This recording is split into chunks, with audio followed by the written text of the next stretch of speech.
నమస్తే sir. Chief minister, honourable chief minister గారికి నమస్కారం సార్. మేము ఆర్మీలో 18 సంవత్సరాలు సర్వీస్ చేసి ఈ స్థలం కొనుక్కొని ఇల్లు కట్టుకుంటే అన్యాయంగా ఏ ఆదేశాలు లేకుండా మున్సిపాలిటీ వాళ్ళని చెప్పి ఇక్కడ లోకల్ దాదాగిరితోటి ఈ విధంగా పడేశారు సార్. ఇది ఎక్కడ అన్యాయము?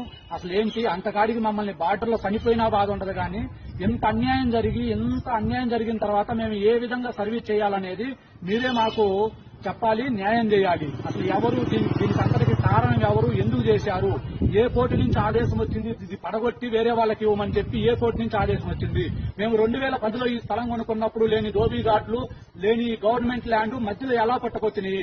ఇక్కడ రేట్లు పెరిగేదానికి ఉంది, వాటికి గవర్నమెంట్ ల్యాండ్ పట్టుకొస్తున్నాయి. నర్సాపేటలో ఎన్నో గవర్నమెంట్ ల్యాండ్ ఉన్నాయి, ఎన్నో రకాలుగా కట్టుకుని ఉన్నారు, పెద్దోళ్ళు ఉన్నారు. ఈ విధంగా పల్లెటూరు నుంచి వచ్చి సర్వీస్ చేస్తూ 18 సంవత్సరాల ఆర్మీలో సర్వీస్ చేస్తూ ఇద్దరం అన్నదమ్ములము సంపాదించిన డబ్బుతో కట్టుకున్న దాన్ని ఈ విధంగా ధ్వంసం చేశారు. మీరే ఈ విధంగా చేస్తే మేము ఎక్కడికి వెళ్ళాలి? బార్డర్లో సర్వీస్ చేసేటప్పుడు చచ్చిపోతే అందరూ జేజేలు కొట్టేవాళ్ళు మీరు. ఇప్పుడు మాకు ఈ విధంగా అన్యాయం చేస్తే మేము ఎవరికి చెప్పుకోవాలి? ఎక్కడ పోయినా రోజులు గడిచిపోతున్నాయి. 10 రోజులు మాత్రమే మాకు లీవ్ ఇస్తున్నారు, 15 రోజులు లీవ్కి వస్తున్నారు. ఎంతో మంది ప్రజలు జేజేలు కొడతారు కానీ ఈ విధంగా అన్యాయం జరిగిన తర్వాత ఎవరు కూడా అసలు సపోర్ట్ చేయరా? అసలు మీకు న్యాయమేనా ఇది? ఎక్కడ న్యాయం ఇది?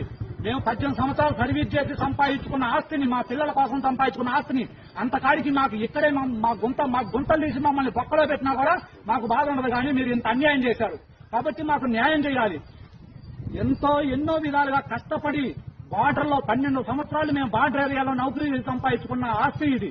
దాన్ని ధ్వంసం చేశారు. మా పిల్లల కోసం ఏదో సిటీ పెరుగుతుంది, పిల్లల చదువు కోసం అని కష్టపడి సంపాదించుకున్న ఆస్తి.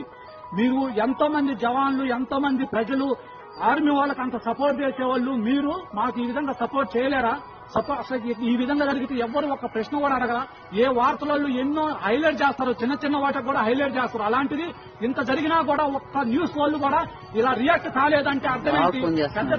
పెద్ద రాజకీయ నాయకులు ఇలా ఉన్నారా? అసలు ఏంటి? ఆ గోపిరెడ్డి గారు చాలా మంచోళ్ళని నరసరావుపేటలో మంచి టాక్ ఉంది. కానీ ఆయన అలా చేసి ఉండదని నేను అనుకుంటున్నాను. అసలు ఆయన చేసి ఉండకూడదు. కానీ ఆయన చేసి ఉండకపోతే మరి ఈ విధంగా ఎవరు దమ్ము చూసుకొని ఈ విధంగా చేశారు? ఏ కాగితాలు లేకుండా ఎవరు ఆధారంగా చేశారు?